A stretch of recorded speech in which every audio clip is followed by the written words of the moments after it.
হযরত আবু হুরায়রা রাদিয়াল্লাহু আনহু হতে বর্ণিত, রাসূল সাল্লাল্লাহু আলাইহি ওয়াসাল্লাম বলেন, প্রত্যেক সন্তান ইসলামের উপর জন্মগ্রহণ করে, অতঃপর তার পিতামাতা তাকে ইহুদি বা খ্রিস্টান কিংবা অগ্নিপূজক বানায়।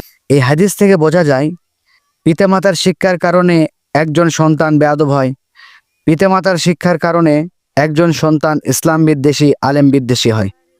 আবার এই পিতামাতার শিক্ষার কারণেই একজন সন্তান আদর্শ ইসলামমুখী সন্তান হয়, হক্কানে আলেম হয়ে গড়ে ওঠে।